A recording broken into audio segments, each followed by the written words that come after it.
ঈদের ছুটি মানেই ঘরে ফেরার গল্প।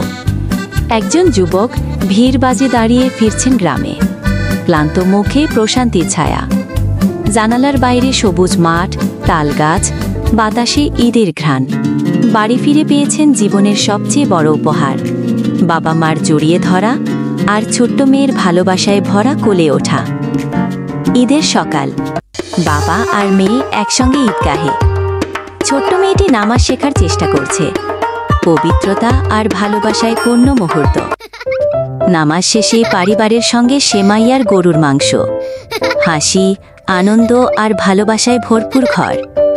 বিকালে ঘুরতে যাওয়া কাশীনাথপুর বাগানবাড়িতে, বাবার কাঁধে মেয়ে, পাশে মার হাসি মাখা মুখ।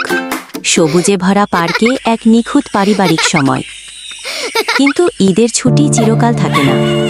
ফেরার সকাল, ফরমাল পোশাকে যুবকটি ব্যাগ গুছাচ্ছেন, মেয়েটি কাঁদছে, স্ত্রী চোখ মুছছেন। বিদায়ের ভার সবার চোখে।